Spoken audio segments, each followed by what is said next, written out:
చేతులు పట్టుకో, గట్టిగా పట్టుకో, గట్టిగా గట్టిగా.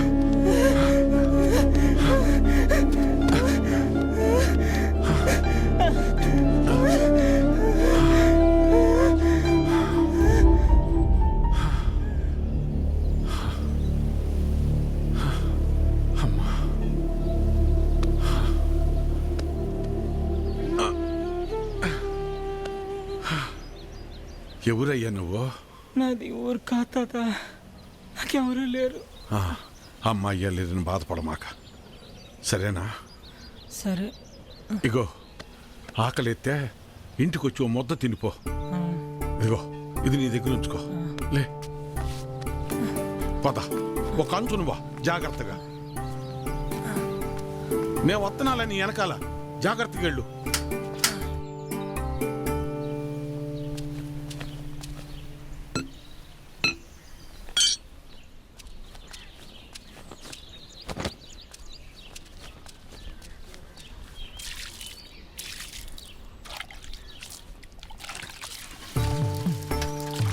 వీరన్నా, మళ్ళీ కౌలు పనిలోకి రావచ్చు కదా, ఖర్చులకైనా చేతిలో 4 డబ్బులుంటాయి. ఏ నాకేం తక్కువ? అయినా నేను ఇలా సంతోషంగా ఉంటాను నీకు ఇష్టం లేదా? ఇగో నా మాటిని నువ్వు కూడా పని చేయటం మాని.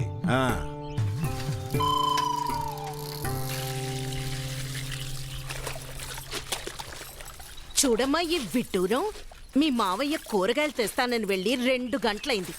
అక్కడ ఎవరితో సోది కబుర్లు చెప్తున్నాడు ఏంటో. ఏంటయ్యా ఇది? ఎప్పుడని వెళ్ళావు, ఎప్పుడు వస్తున్నావు? కూరగాయలు కొనటానికని వెళ్ళావా, పండించడానికి వెళ్ళావా? ఇదేం పోయింది? ఇంట్లో కూర్చొని ఎన్నేం చెబుతావు? మన ఊళ్ళో కూరగాయల ధరలు ఎట్ట మండిపోతున్నాయి. పక్కూరు సంతలో సౌకర్యం దొరుకుతున్నాయని అంత దూరం వెళ్ళి అక్కడి నుంచి తీసుకొచ్చా. కూరగాయలు తెచ్చినందుకు సంతోషించాలి కానీ అలా కసురుకుంటావేందే? అబ్బో సరిపోయిందయ్యా నీ సంబడం. వెనకటికి నీలాంటోడే కడుపుతో ఉన్న పెళ్ళం కొబ్బరి నీళ్ళు అడిగితే కొబ్బరి బొండాల కోసం కేరళ వెళ్ళాట. వాడు తిరిగి వచ్చేసరికి వాడి కొడుకు ఎదురొచ్చి ఎవరు నువ్వు అన్నట్ట. అట్టా ఉంది నీ అవ్వారం. నీతో చెప్పాను చూడు, నాది నాది నాది బుద్ధి తక్కువ.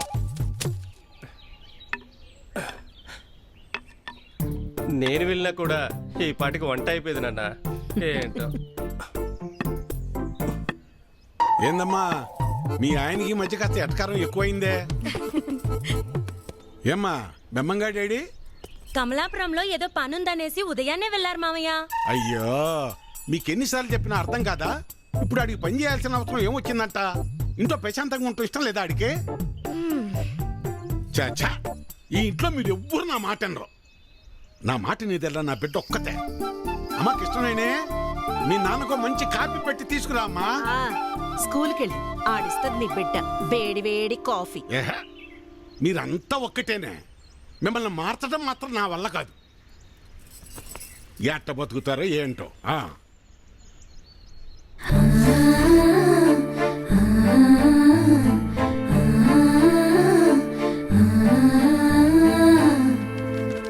పిల్లలు ఇప్పుడు ఏం రాశాను చదువుదామా? అమ్మా, ఈ ఇల్లు, ఊరు,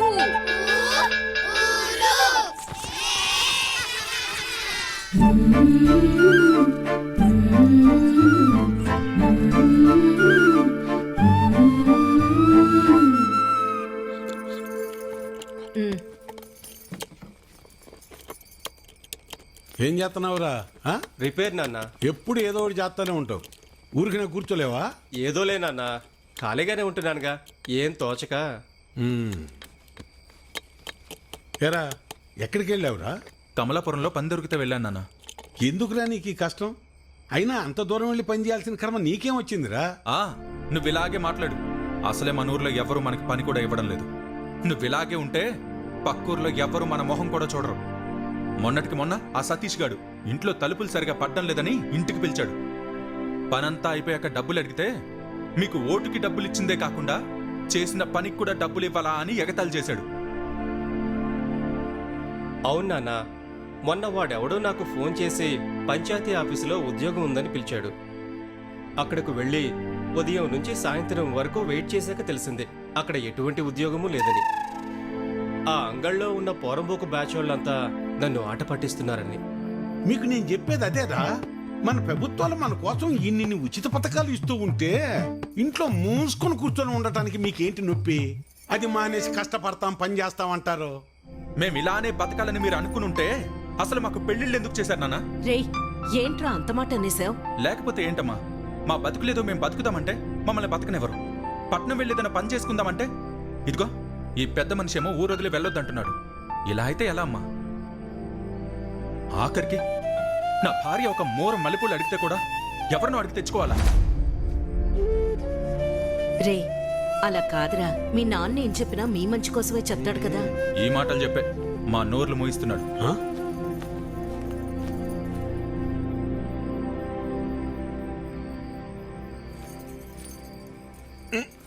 ఉండు, ఇక్కడ కాదే, అక్కడ పెట్టు. నువ్వు ఇట్రా, ఇక్కడ కూర్చో. ఏంటి లక్ష్మి ఇది? ఇద్దరు కోడళ్ళు ఉన్నారు, అన్ని పనులు వాళ్ళు చూసుకుంటున్నారు. నువ్వు కాస్త విశ్రాంతి తీసుకోవచ్చుగా. నువ్వు ఇంకా చిన్నపిల్లలు అనుకుంటున్నావా? ముసల్దాని వైపు పోతున్నావు. చాలే సరసం. సరసం కాదే, నిజం.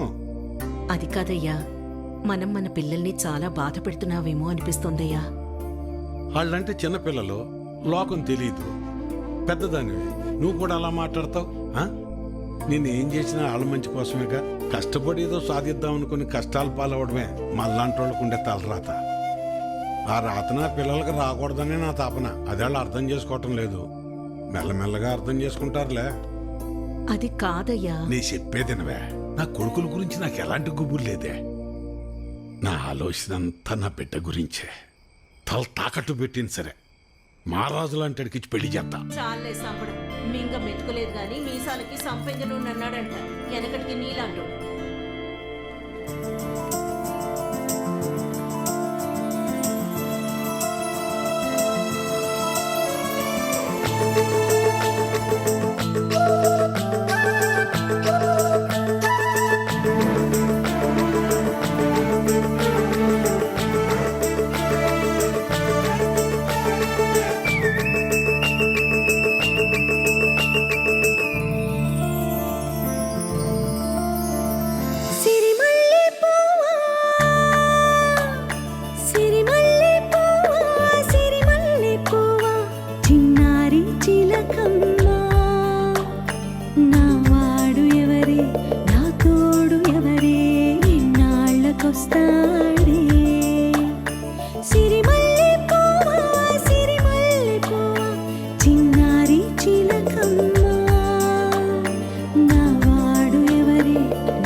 ఎవరో ఆఫీసర్ వచ్చినట్టున్నాడు చూడు.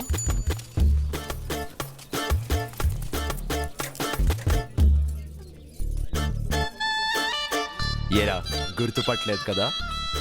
నువ్వు అవి కదా? ఎందుకు గుర్తుపట్టలేదు? మనమంతా కలిసే చదువుకున్నాం కదా. మరెందుకలా ఎవరో తెలియనోడిని చూసినట్టు చూస్తున్నారు? అది కాదబ్బి, ఎంత మారిపోయావు. అచ్చం హీరోలో ఉన్నావు తెలుసా? రే అలా ఏం కాదులేరా. అభి మేము గుర్తున్నావా నీకు? సారీ మీకు. రే ఇదేం కొత్త పిలుపురా? మనం చిన్నప్పటి స్నేహితులం రా.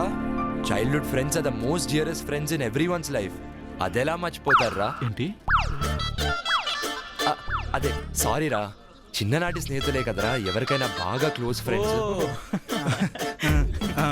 అందుకే మీరు గీరు అని కాకుండా ఏరా పోరా అని పిలిస్తే బాగుంటుంది. సర్లేరా. నువ్వు మా సుబ్బాయి కొడుకు కదా? అవును బాబాయ్. ఎలా ఉన్నావు బాబు? ఇదిగో ఇలా ఉన్నాను. మీరంతా బాగున్నారు కదా? బాగున్నాం బాబు.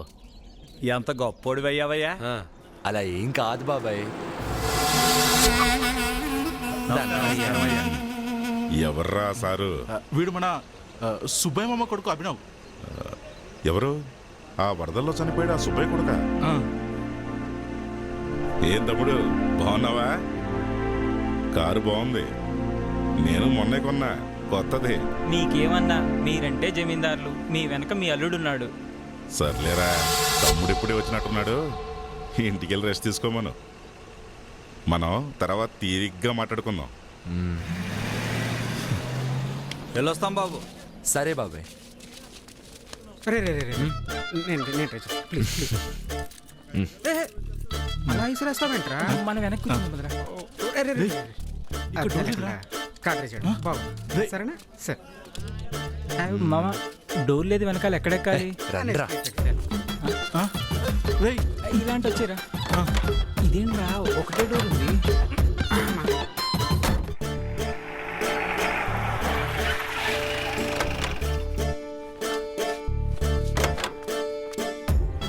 ఇప్పుడు చూడండి రా, వీడు వీడి బిల్డప్ లో అంటే మనకన్నా హైట్ ఉంది. నువ్వే చూడు. ఒరే అబే, ఏమైనా కారులోంచి దిగి అలా నడుచుస్తుంటే హీరోలాగా ఉంటుంది తెలుసా? రేయ్, ఆ ముసలోడు చూడరా. ఈ ముసలోడు వచ్చాడు. అభి నువ్వా? పెద్దనాన్న ఎలా ఉన్నారు? ఆరోగ్యం బాగుందా? ఆయనకే బ్రహ్మాండంగా ఉన్నాడు. ఎలా ఉన్నావు అన్నా? అందరం బాగానే ఉన్నాం. ఇప్పుడు వచ్చినట్టున్నావు, ముందే రెస్ట్ తీసుకో. ఆయనతో తర్వాత మాట్లాడొచ్చు. రౌడీ వెధవ. అసలు వాడి గురించి ఎందుకు కానీ, వాడు అలాగే మాట్లాడతాడు. నీ సంగతి ఏంట్రా? అంతా ఓకే పెద్దనాన్న. మీ నాన్న చనిపోయాక ఈ ఊరు సంగతి బొత్తిగా మర్చిపోయినట్టున్నావు. ఇక్కడ మీ అమ్మ ఒక్కతే ఉందనే ధ్యాస లేకుండా నీ చదువులు నీ ఉద్యోగాలు ఎక్కువైపోయాయంట్రా. అది కాదు పెద్దనాన్న. ఏది కాదురా, ఈ ఊరు వదిలి ఎన్నాళ్ళైందో నీకు తెలుసా? మీ నాన్న చనిపోతే ఈ ఊరికి నీకు బంధం తెగిపోయిందనుకుంటున్నావా? అభి, అమ్మా ఎంతసేపు నాన్న ఇప్పుడే వచ్చానమ్మా. వచ్చి రాగానే మొదలు పెట్టాడా ఈ పెద్ద మనిషి? నేను మాట్లాడింది నీ గురించేనమ్మా. ముందు లోపలికి రా. ఎప్పుడు తిన్నావో ఏంటో.